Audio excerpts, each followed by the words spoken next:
Muhammadan la nabiyya ba'dah.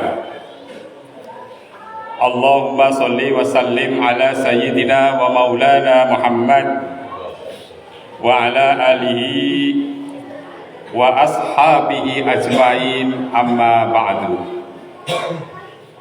Wa ya ibadallah, ittaqullaha haqqa tuqatih wa la tamutunna illa wa antum muslimun.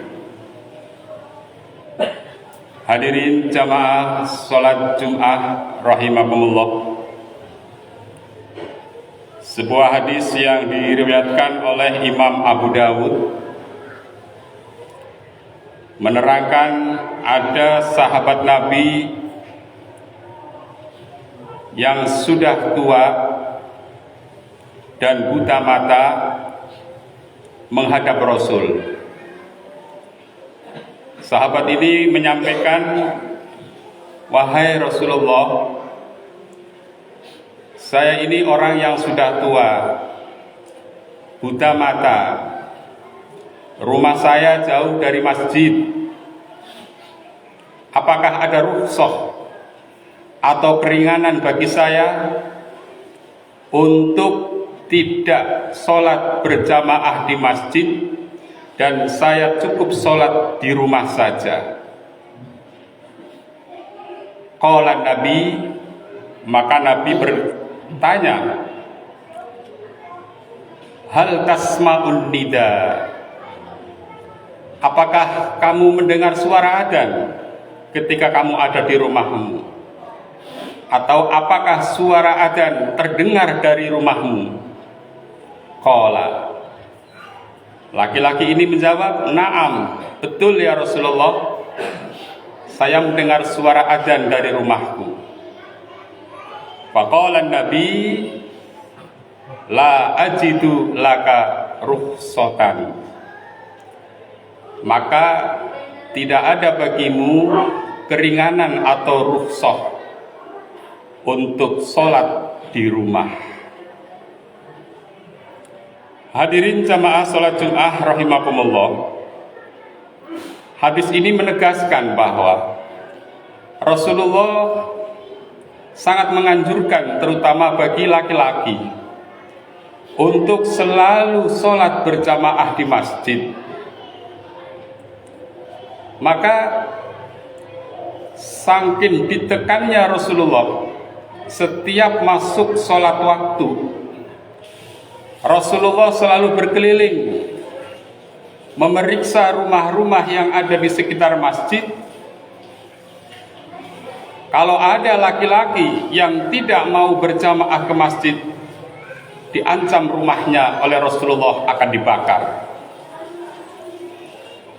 Ini menunjukkan bahwa laki-laki, kata Imam Hanafi dan Imam Hambali, itu hukumnya wajib sholat berjamaah di masjid, tidak boleh di rumah. Adapun menurut Imam Syafi'i dan menurut Imam Malik, ini hukumnya fardu kifayah, sholat berjamaah di masjid. Kenapa? Karena sholat berjamaah di masjid itu pahalanya lebih besar daripada sholat di rumah, sekalipun berjamaah di rumah. Maka beberapa fadilah-fadilah atau keutamaan-keutamaan orang sholat berjamaah di masjid, Rasulullah mengatakan, "Man shollal isya'a fi jama'atin faka'annama sholla nisfal laili." Barang siapa yang sholat berjamaah sholat isya di masjid, maka pahalanya seperti sholat separuh malam. Wa man sholat subha fi jama'atin faka'annama sholla kullahu.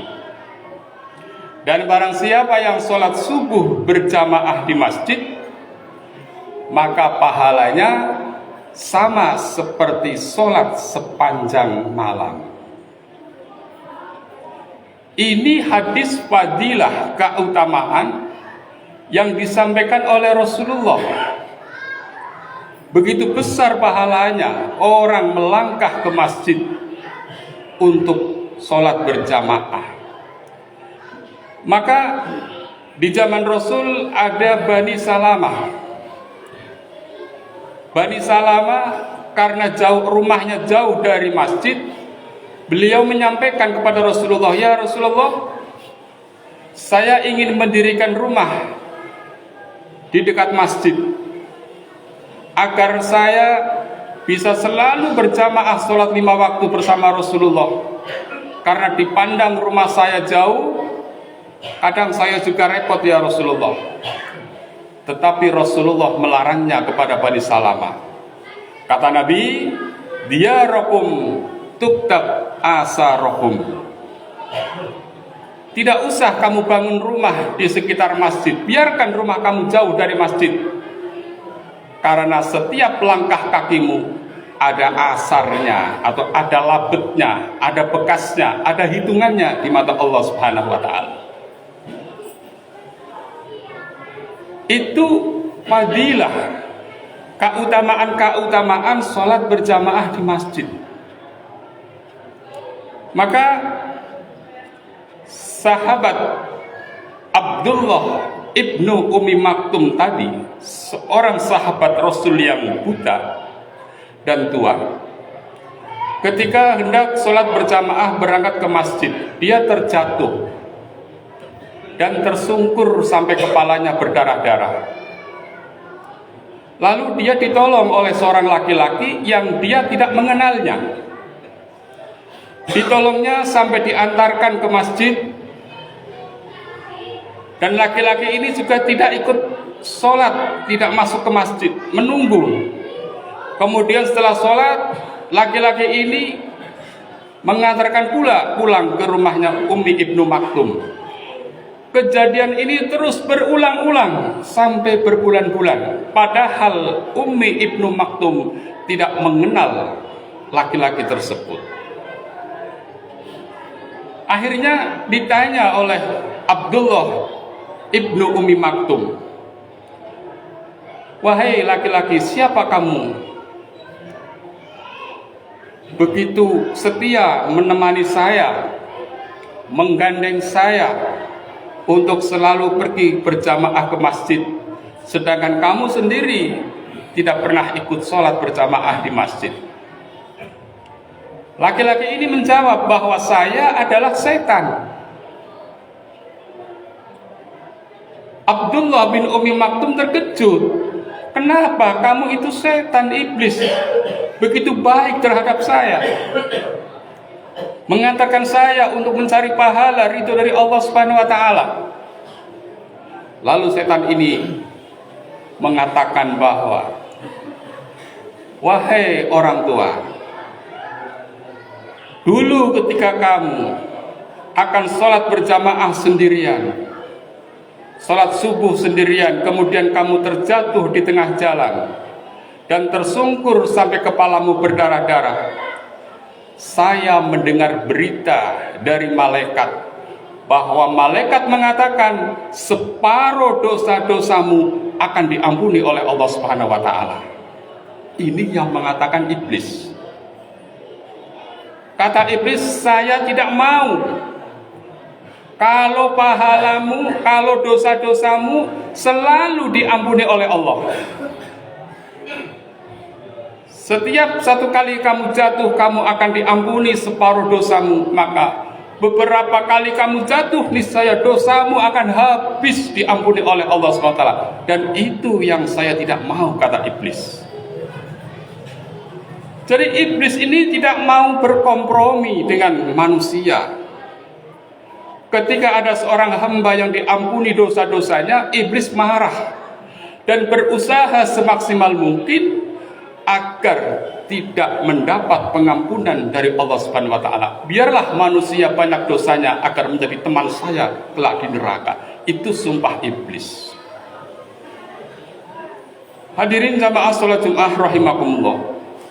Dari uraian hadis ini paling tidak ada dua pelajaran, dua hikmah. Yang pertama adalah bahwa pergi ke masjid untuk berjamaah itu pahalanya lebih banyak. Semakin jauh rumahnya dengan masjid, maka langkahnya semakin banyak pahala yang dia peroleh. Semakin berat tantangan ketika lewat jalan ke masjid, maka semakin besar pahala yang dia peroleh. Maka pelajaran ini mengandung arti bahwa rajinlah kita pergi ke masjid untuk berjamaah. Hindari walaupun berjamaah tapi di rumah. Semua itu adalah merupakan syiar masjid-masjid kita. Pelajaran yang kedua bahwa iblis itu tidak mau bersahabat dengan kita. Iblis itu tidak ada kata kompromi dengan manusia. Ketika manusia dijanjikan oleh Allah akan diampuni dosa-dosanya, maka iblis selalu berusaha menghalang-halanginya. Maka kita harus berani mengatakan bahwa iblis adalah musuh kita. Lakum aduwwum mubin. Iblis atau setan adalah musuh yang nyata, musuh yang jelas bagi kita semua. Maka godaan sebesar apapun, iblis harus kita lawan. Hadirin jamaah sholat Jum'ah rahimakumullah. Mudah-mudahan apa yang saya sampaikan ada manfaatnya, dan mudah-mudahan ada perubahan untuk syiar kita selalu berjamaah ke masjid. Amin ya rabbal alamin. Barakallahu li wa lakum fil Qur'anil karim wa nafa'ani wa iyyakum bima fihi minal ayati wa dzikril hakim. Aqulu qauli hadza fastaghfiru innahu huwal ghafurur rahim.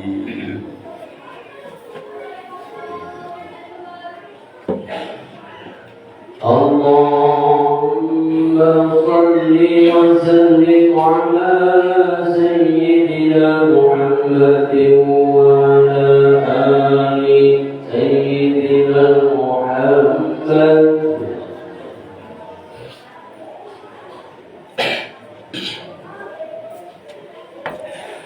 Alhamdulillah.